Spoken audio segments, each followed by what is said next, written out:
சற்று முன் கிடைக்கப்பெற்ற மிக மிக முக்கியமான செய்தி ஒன்று வெளியாகி உள்ளது. திமுகவின் தலைவர் ஸ்டாலின் அவர்களது கைது உறுதிதான் என்ற தகவல் கிடைக்கப்பெற்றுள்ளது. என்ன காரணம், எப்படி கைது செய்யப்படுவார், யார் மூலம் என்பதை தான் இந்த வீடியோவில் முழுமையாக நாம் பார்க்க போகிறோம். தமிழக தலைமை டாஸ்மாக் முறைகேடு வழக்கில் அடுத்த கட்டத்திற்கு அமலாக்கத்துறை அதிகாரிகள் சென்று விட்டார்கள். செந்தில் பாலாஜி அவர்களது அமைச்சர் பதவி பறிபோனதன் காரணமாகவும் செந்தில் பாலாஜியை தொடர்ந்து தமிழக தலைமை மதுபான அரசு உயர் அதிகாரிகளிடம் விசாரணையும் நடத்தப்பட்டு வருகிறது.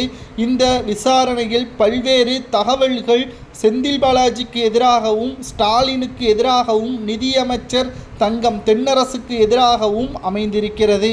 தமிழக தலைமை மதுபானங்கள் கொள்முதல் செய்யக்கூடிய நிறுவனம் திமுகவின் எம்பி ஜெகத் ரட்சகனிடம் இருந்து வாங்கியதாகவும் அதில் மத்திய அரசிற்கு செலுத்த வேண்டிய வரியை முறையாக செலுத்தாமல் வரி ஏய்ப்பு செய்துள்ளதாகவும் இதன் மூலமாக ஏற்கனவே உள்துறை அமைச்சர் அமித்ஷா அவர்கள் தெரிவித்திருந்திருப்பார்.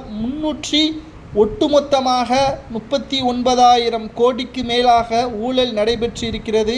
அதில் 300 கோடிக்கு மேலாக முதலாவதாக அறிக்கையை வெளியிட்டது. தற்பொழுது 1000 கோடியாகவும் அமலாக்கத்துறை அதிகாரிகள் இரண்டாவதாக இணையதள பக்கத்தில் வெளியிட்டிருக்கிறது. உள்துறை அமைச்சரின் தூண்டுதல் என்றாலும் தவறு செய்தவர்கள் யாராக இருந்தாலும் தண்டனை பெற வேண்டும். அந்த வரிசையில் ஸ்டாலின் அவர்களது நிச்சயமாக சிறைக்கு செல்வார். எப்படி முன்னாள் முதல்வர், டெல்லி முதல்வர் ஆக இருந்த அரவிந்த் கெஜ்ரிவால் அவர்கள் சிறைக்கு சென்றாரோ, அதற்கு பிறகு தேர்தலில் போட்டியிட்டு டெபாசிட்டை இழந்தாரோ, அதேபோல் தமிழகத்திலும் நிலைமை மாறும். எதிர்க்கட்சி அந்தஸ்தை இழக்க நேரிடும்.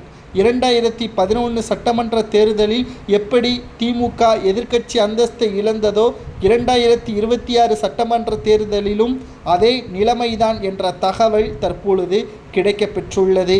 நிச்சயமாக இதை முழுமையாக நாம் ஏற்றுக்கொள்ளலாம். ஏனென்றால் சொன்ன வாக்குறுதியாவது முழுமையாக நிறைவேற்றியிருக்க வேண்டும், நிறைவேற்றவில்லை.